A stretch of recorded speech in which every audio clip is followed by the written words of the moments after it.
बुलेटिनच्या सुरुवातीलाच बातमी पावसासंदर्भातली बातमी मुंबईमधून आहे। मुंबई आणि उपनगरात जोरदार पाऊस झालेला आहे। रात्रीपासूनच मुंबईमध्ये दमदार पाऊस पडतोय। पहिल्याच पावसात मुंबईची तुंबई झालेली आहे। सखल भाग जलमय झालेत आणि त्यामुळे मुंबईकरांची दाणादाण उडाली। किंग सर्कल हिंदमाता परिसरात पाणी साचलेलं होतं। तर ही दृश्य आपण पाहतोय। Gandhi market, Kandivali, Sakinaka, Malad, coastal road या ठिकाणी पाणीच पाणी झालेलं आहे। आणि त्यानंतर महापौर ऋतू तावडे या बाहेर पडल्या आणि त्यांनी संपूर्ण भागांची पाहणी केलेली होती। याच दरम्यान त्यांच्याशी बातचीत केलेली आहे आमचे प्रतिनिधी मनश्री पाठक यांनी।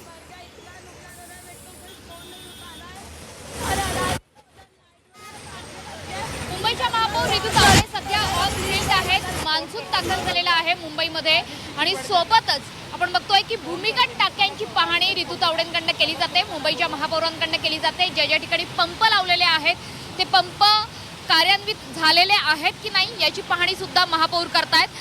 ताई, आज ऑन फील्ड आलेला आहात आणि पाहणी करताय, कोणकोणत्या भागांची तुम्ही पाहणी करताय आणि काय परिस्थिती आहे सध्या मुंबईमध्ये? सगळीकडे जाते, ज्या ज्या ठिकाणी मग मिलन जे मी डिझास्टर मॅनेजमेंट करणं पूर्ण आढावा घेतला, त्याच्यामध्ये मिलन सबवे असेल, अंधेरी सबवे असेल, हिंदमाता असेल, या ठिकाणी मी जाऊन बघते।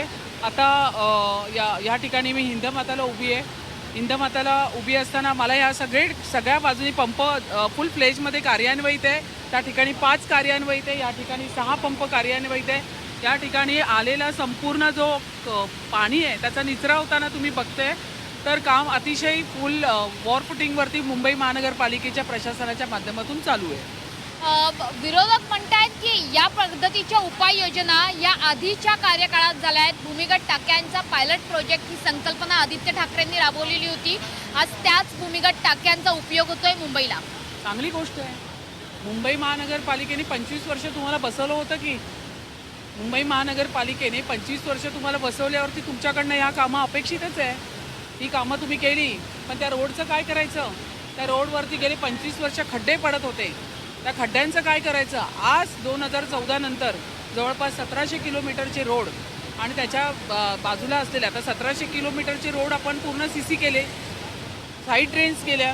जे उर्वरित रोड आहे ते पावसामुळे करता येत नाही, त्याच्यामध्ये कोल्ड मिक्स आपण टेंडर काढून तेही भरण्याचं काम आपलं चालू आहे। पण तुमच्या माहितीसाठी सांगते, त्यांच्या कार्यकाळात 500 कोटीचे रोड आणि 500 कोटीचे पॉटोल्सचे टेंडर्स पण निघायचे। आज आपण अर्ध्यापेक्षा निम्म्यावरती आलो आहे आणि या पद्धतीने आपण काम करतो आहे। तर त्यांना जे श्रेय घ्यायचे घेऊ दे, आम्ही मुंबईकरांची सेवा करण्यासाठी रस्त्यावरती उभे आहोत। मात्र अंधेरी सबवेच्या प्रश्नावरती नेमकं उत्तर कधीपर्यंत मिळणार मुंबईकरांना? कारण अंधेरी सबवेची समस्या सुटताना दिसत नाही, अनेक तांत्रिक अडचणी खरं तर त्याच्यामध्ये आहेत। या पावसाळ्यात तुम्ही काही विशेष देखरेख अंधेरी सबवेसाठी ठेवणार आहात का?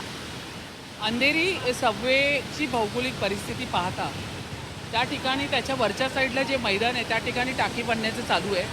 पण फक्त प्रस्ताव तयार करून ते पास करून चालणार नाही। मुंबईकरांच्या टॅक्सपेअरचा पैसा आहे, जर तो मार्गी लागला तर त्या कामाला तथ्य आहे। त्या ठिकाणी तीही आम्ही करतोय, पण त्याच्यावरून पूर्ण त्याच्यामधून मार्ग निघेल अशी काही परिस्थिती नाही आहे, म्हणून त्याच्यावर अभ्यास स्टडी चालू आहे। ॲज ऑन टुडे जो मोगरा नाला आहे तिकडे जे पंप आहे ते आम्ही ॲडिशनल वाढवले आणि मनुष्यबळाचा वापरही केलेला आहे। तर त्यामुळे अंधेरी सबवेला जर पाणी थांबलं तर आपल्याला वाहतूक ही एक 15-20 मिनिटासाठी बंद करून पाण्याचा निचरा झाला की पुन्हा वाहतूक आणि हे सुरू होतं। या संपूर्ण मान्सून कालावधीमध्ये, पावसाळ्याच्या कालावधीमध्ये वॉर्ड ऑफिसरला, प्रशासनाला तुम्ही महापौर म्हणून काही विशेष सूचना देत आहेत का? अधिकाऱ्यांनी ऑन फील्ड राहायला हवं किंवा आपली जी वॉर रूम आहे ती सुद्धा सदोदित कार्यान्वित असायला हवी, हेल्पलाईन सुरू असायला हव्या, मुंबईकरांच्या तक्रारींची दखल प्रशासनाकडनं कशी घेतली जाईल? 100% मुंबईकर एकतर बऱ्याच प्रतीक्षेनंतर हा पाऊस आलेला आहे, त्यामुळे मुंबईकर फार आनंदी आहे, खुश आहेत। त्या पावसाचा आनंद मुंबईकरांना घ्यायचा आहे, पण तो आनंद घेत असताना कोणाची जीवितहानी झाली नाही पाहिजे, कोणाच्याही अंगावरती झाड कोसळलं नाही पाहिजे,